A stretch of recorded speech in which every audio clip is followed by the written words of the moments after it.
अस्सलाम वालेकुम everyone, hope that all of you are doing well. आज हम डिस्कस करेंगे M C M 499 B final year project के हवाले से।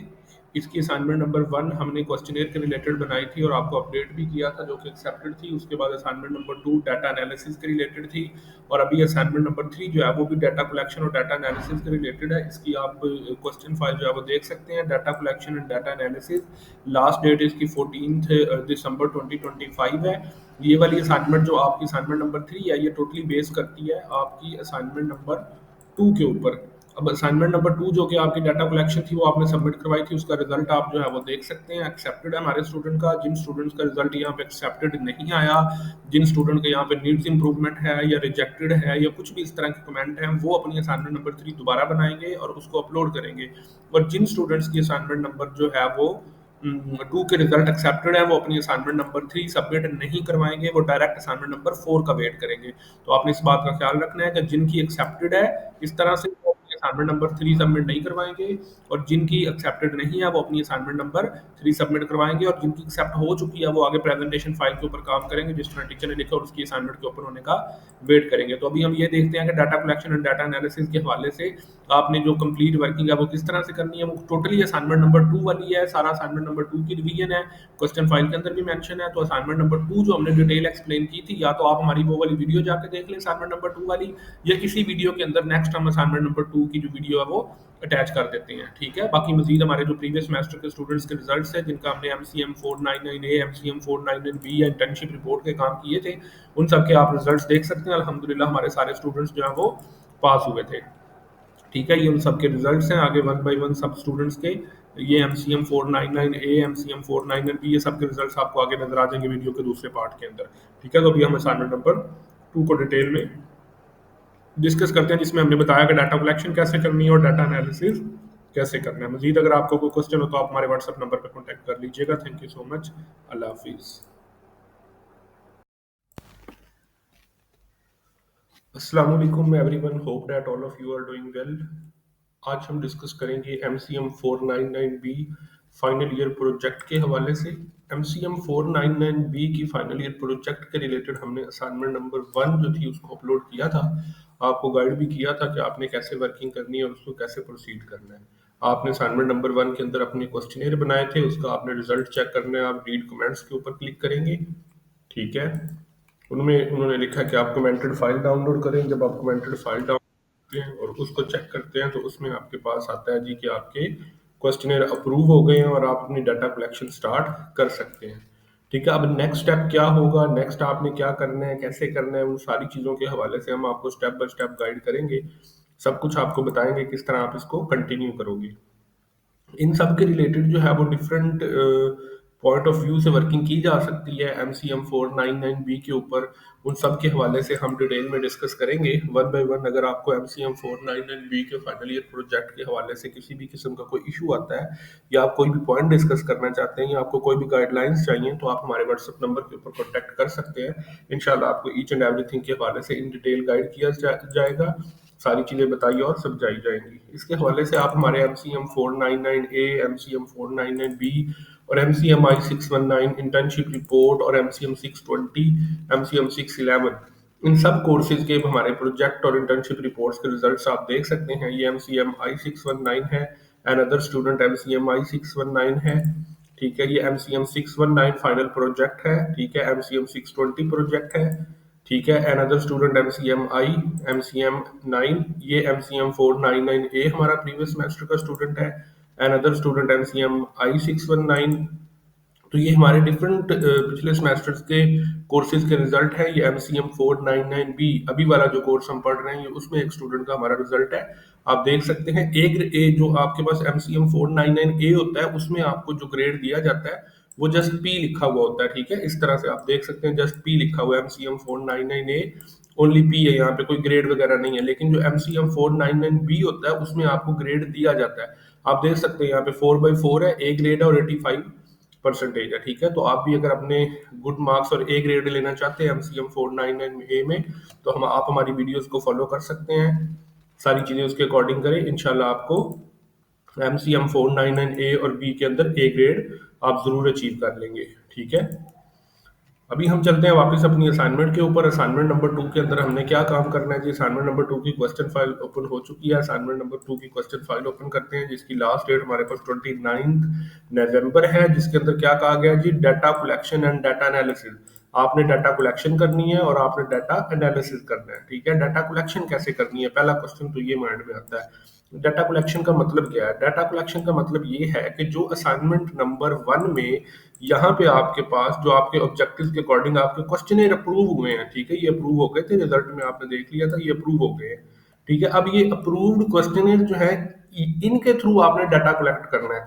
इन क्वेश्चंस के जो आपने आंसर लोगों से रिसीव करने हैं, जितने भी लोगों में आपने अपनी मेथोडोलॉजी के अंदर मेंशन किया होगा सैंपल साइज में कि आपके इतने लोग होंगे जिनसे आपने डाटा कलेक्ट करना है।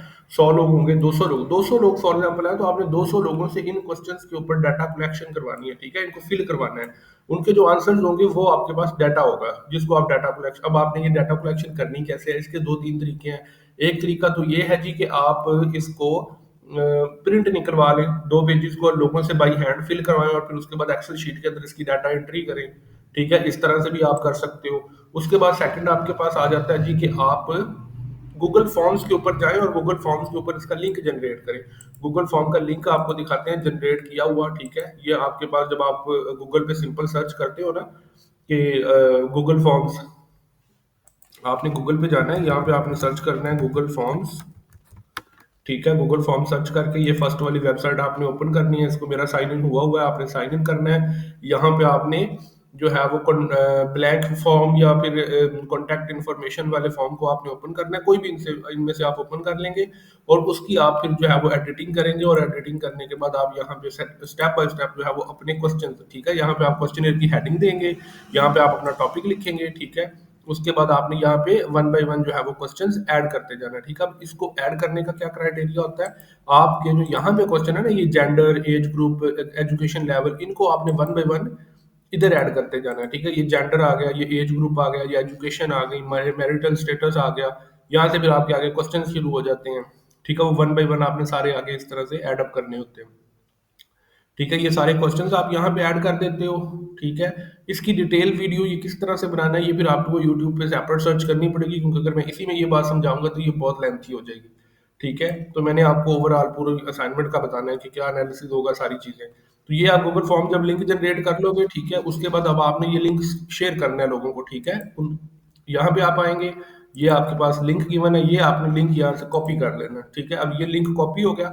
अब ये लिंक आप अपने व्हाट्सएप पे सेंड कर लेंगे और लोगों को ये लिंक भेजते जाएंगे। जब आप लोगों को ये लिंक भेजेंगे तो उनके सामने ये सेम क्वेश्चन ओपन होगा, वो इनके आंसर पुट करते जाएंगे और जैसे जैसे वो उनके आंसर पुट करते जाएंगे तो आपके पास जो रिस्पॉन्सेज हैं वो यहाँ पे इस तरह से ऐड अप होते जाएंगे। ठीक है, जो जो लोगों ने आंसर दिए होंगे वो सारे आंसर यहाँ पे आपके सामने शो होते जाएंगे, किसी ने क्या आंसर दिया, क्या आंसर दिया। ठीक है, तो ये सब कुछ आपके पास जो है वो आंसर इधर आ जाएंगे।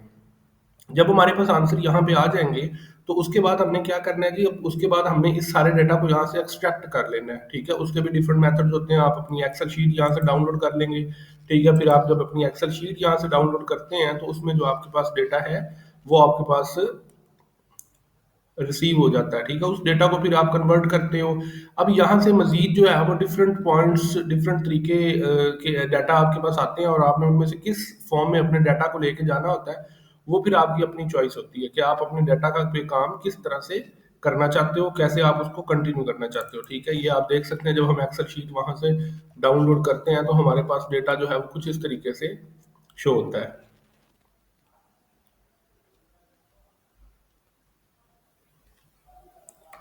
ये हमारे पास डेटा आ गया। ठीक है, जब हम वहां से डाउनलोड करते हैं तो लोगों के जो रिस्पॉन्सेज होते हैं वो एक्सेल शीट के ऊपर इस तरह से हमें शो होते हैं। ठीक है, ये सब लोगों ने जो आंसर दिए, मैरिड, फीमेल, जो भी थे उनके। ठीक है, ये आपके विद टाइम इस तरह से आपके पास शीट बन जाती है।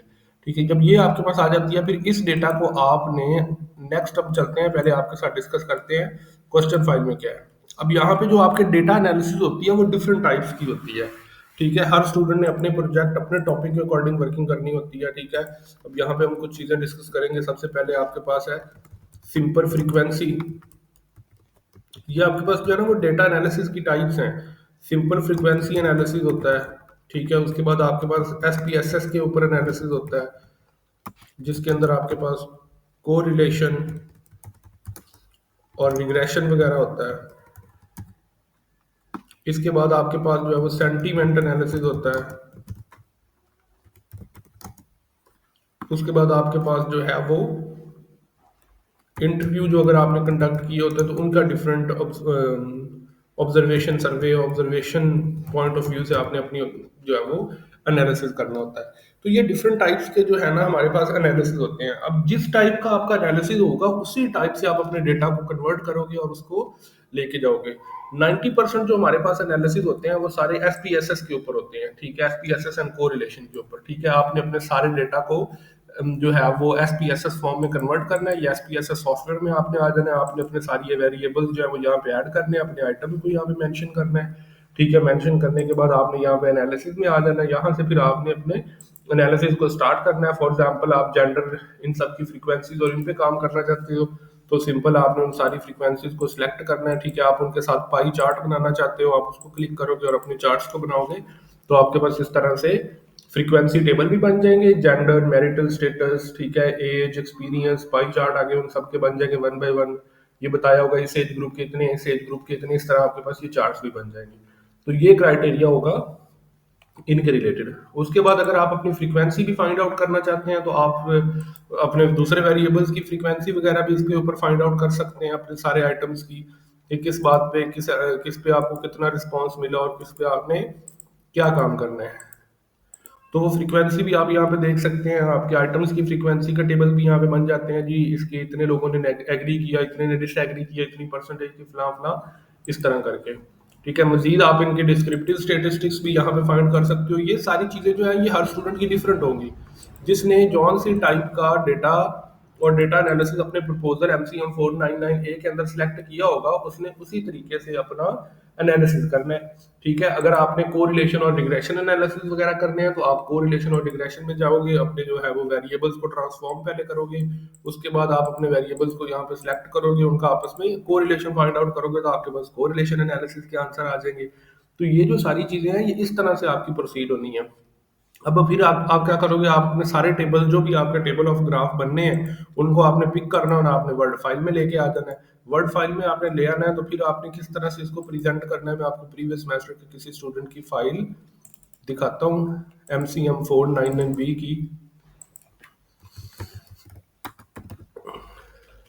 MCM499B, ठीक है। फॉर एग्जांपल हम इस फाइल को देखते हैं, इसमें आप फुल प्रोजेक्ट में चले जाएं अगर, तो फुल प्रोजेक्ट इसमें तो सारा कंबाइन किया हो, लेकिन मैं आपको एनालिसिस वाला पोर्शन दिखाता हूँ।